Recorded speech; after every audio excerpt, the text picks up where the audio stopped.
miles ahead. Stay sharp, Xiaoguang. Wait, something's off about these ethereals. What's going on here?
Try breaking through using a technique.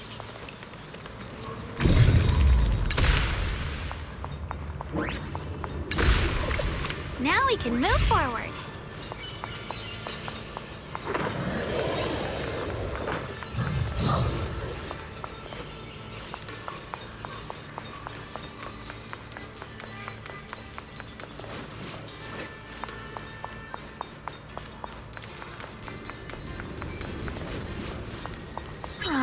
Another obstacle?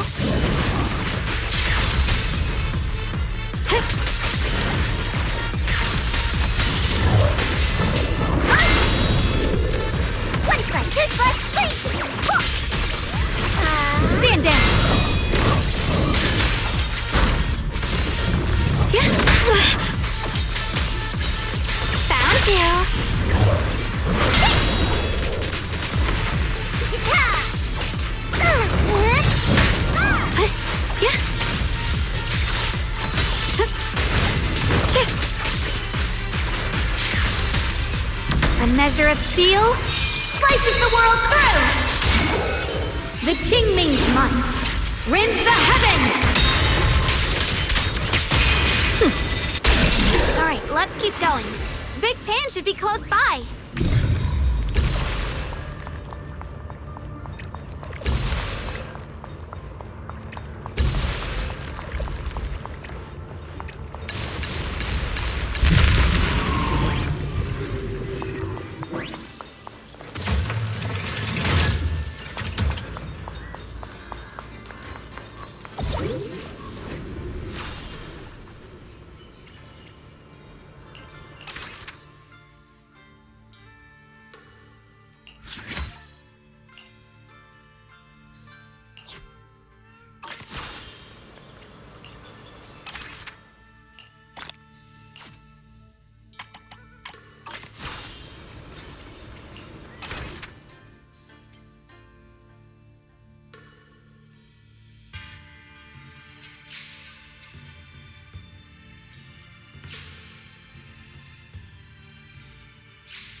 I finally found you!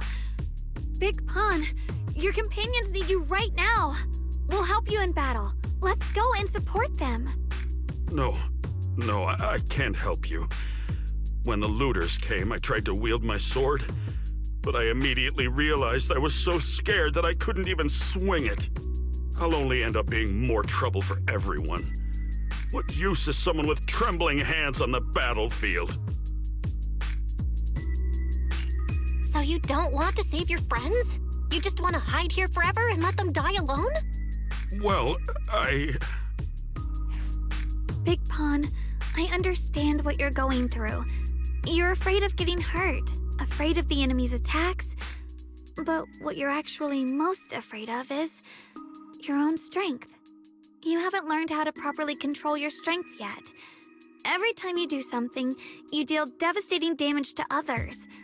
That's why you're afraid that you'll eventually turn into a thrall or a monster if you keep using this power. That is what's bothering you deep down inside, right? yes, that's right. When I first trained my swordsmanship, I never imagined that my sword could cut down an enemy so easily, taking a life. Every time I fight, I'd always end up leaving a trail of bloodshed in my wake. I began to fear the sword in my hands, and I was also scared of the exhilaration I began to feel when fighting. I had a feeling that the sword would eventually turn me into a monster that only knows fighting. You two are right. I can't just leave my friends. But please, tell me, how can I get rid of this fear? I want the courage to keep fighting. There's no need to get rid of this fear. You only need to keep this feeling in your heart and continue fighting. Huh? But doesn't that... Even though you're afraid of your own strength, you still want to use it to protect your friends. The fact that you're thinking that way proves that you already have courage. Even if your fear persists after you draw your sword, it's a reminder of how you must coexist with your own strength. You cannot let a desire for destruction take over. And I think that's something that many a swordmaster fail to do. There's nothing shameful about fearing battle. Rather, it's the proof that you've become a powerful swordmaster. Let your fear guide you to your future. I've experienced the same worries. Trust me. So you mean fear is part of being a swordmaster?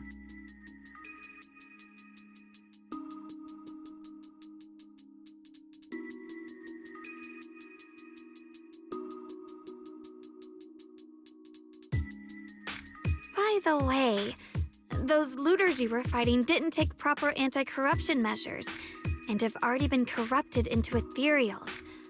Would you feel better fighting ethereals rather than people? Huh? Why didn't you say so? Then let's go help my friends.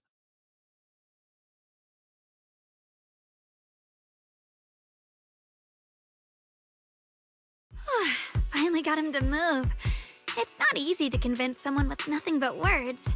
Luckily, we're dealing with ethereals instead of humans this time.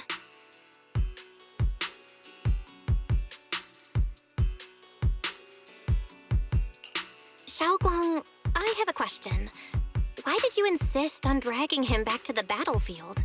What does he have to do with that ethereal that doesn't move? When I saw Avaris standing there, I suddenly remembered what Dad told my brother and me when we were little. A story of ancient swordmasters who were heroes. In the early days of Eridu, many mercenary brigades were deployed to explore new territory and eliminate roaming looters. Their work contributed greatly to the city's establishment. Once, a mercenary brigade clashed with a band of looters, and one of the looters unexpectedly turned into a large ethereal, putting the mercenaries in a tough situation. At this critical moment, a new mercenary recruit stood up and drew his sword to fight. He defeated the ethereal on his own, and captured the remaining looters, achieving a great victory. After that, the sword-wielding mercenary grew braver and braver, and went on to become a renowned swordmaster in Eridu. And that's the story of none other than Big Pon of the Melt Iron Mercenaries, the one who beheaded Avaris and instantly became famous. The early days of Eridu? That's a long time ago. You're saying Big Pan is actually someone from ancient history? How could that be? And what's happening now? It's just like in the story. We might have to wait until we return to the temple and ask Shifu to fully understand the truth. After thinking back on that story, I've realized that we have to guide the situation now to the same outcome as in the story. Anyway, let's help him defeat that Avaris now. If I'm not mistaken, that should be our next target. Come on, let's face that big baddie who's got your teammates trapped.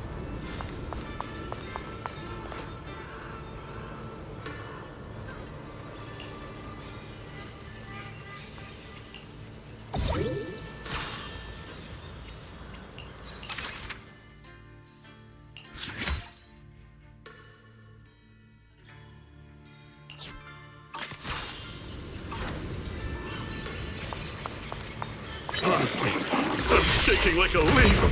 But this time, I'm not backing down. My spear points where my blade should strike, and my sword follows where my heart leads. I, Big Pan, the Melt Iron Merc, am a swordsman who's sworn to protect my comrades. For souls twisted into ethereals, forgive me for what I have to do. I'll match your mood, Jason Kwong. I call this move Funny Splash Combo.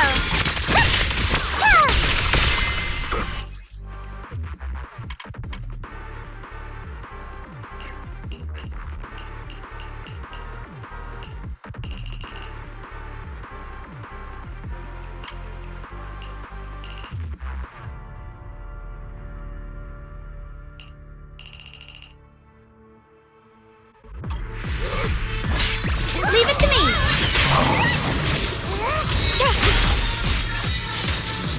Get behind me! Listen!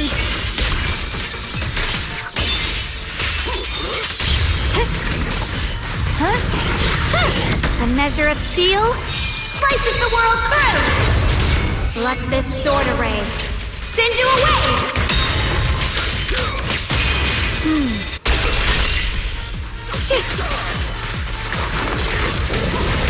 You're a trough.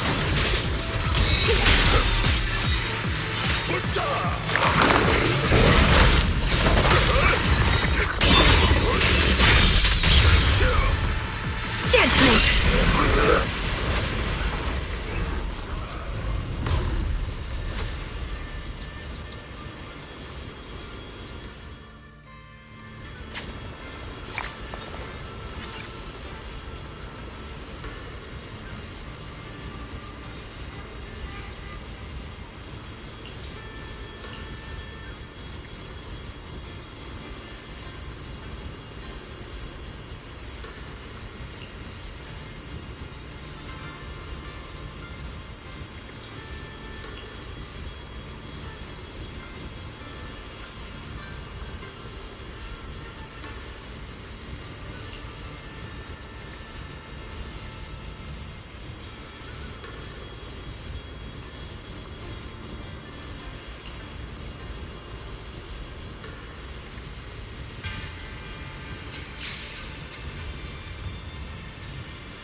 Well, does your body feel lighter now? How do I describe it? It's like there's an energy surging inside. Very good. With this, the sword you have retrieved has become sword will for you to use. Continue the trial until the Qingming sword opens the next gate for you.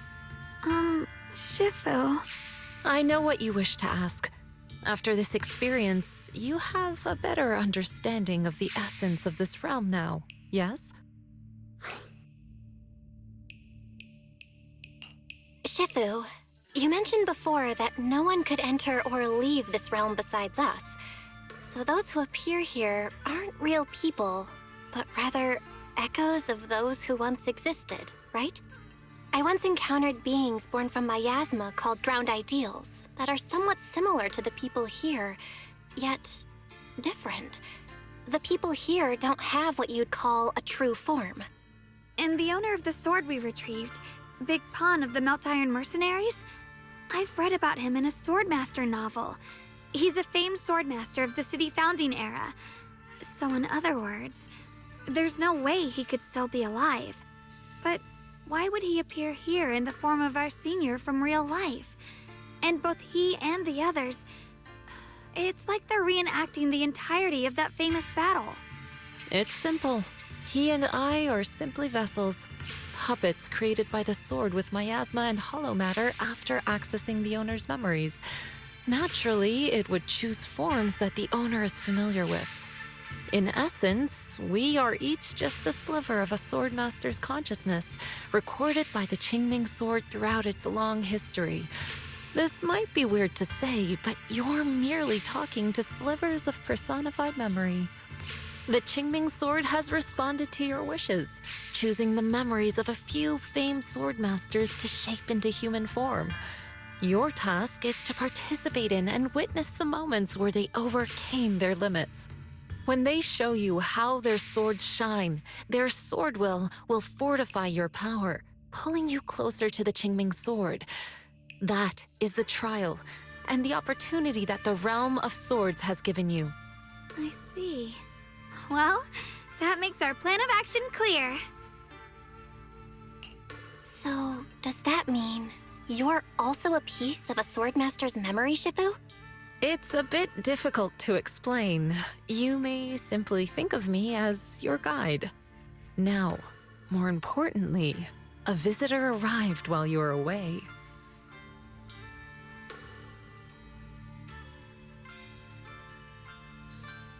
Might you also be lost travelers? Huh? You're Senior Ye? Shiyuan? Brother, what are you doing here? Senior? Brother? I'm sorry, but I think you must have mistaken me for someone else.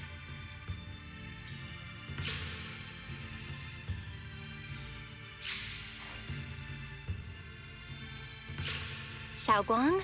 His appearance and attire still haven't changed from his senior disciple days at Yunque Summit. I think he must be just like Shifu and Big Pan, a famous swordmaster wearing Senior Ye's appearance. Yeah, I think so too.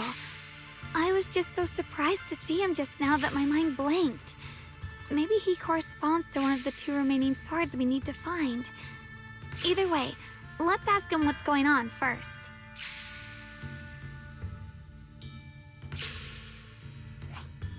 Sorry, we mistook you for someone we knew. Have you been traveling alone? Oh, and how should we refer to you? It's a bit embarrassing, but I've forgotten my real name and identity. By the time I came to, I was already lost amidst the mountains in this realm. Thankfully, I ran into this Shifu and you two. Please, just call me Peregrine. If possible, would you allow me to lodge here for a while? Though my memories are hazy, I remember that I came here in search of something. Peregrine. I've heard that name before in the stories Mom used to tell me and Shiyuan. We were right! What are you two mumbling about? In any case, this place has not been maintained for a long time and isn't the most comfortable place to rest. So long as you don't mind, you may stay. You have my gratitude. I can tell you three have more to discuss, so I won't disturb you any further. I shall take my leave and look around a bit.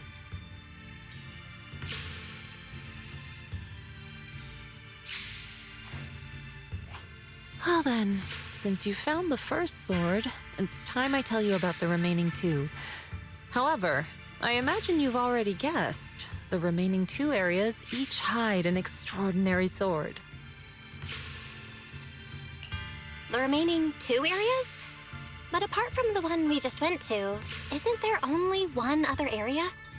Do you recall the incomplete statue I pointed out to you in the main hall? Yep. I kept having this sense of deja vu. Like I had seen that statue somewhere before. Is that so? That's not surprising. In any case, both the final area and the monster that gave you trouble before are hidden behind that statue. Behind the statue. So you mean, if we can break it, we can get to the third area? It is not something that can be broken with brute force. Ye Shunguang, an ethereal that can temporarily steal your senses, will certainly continue to cause you trouble.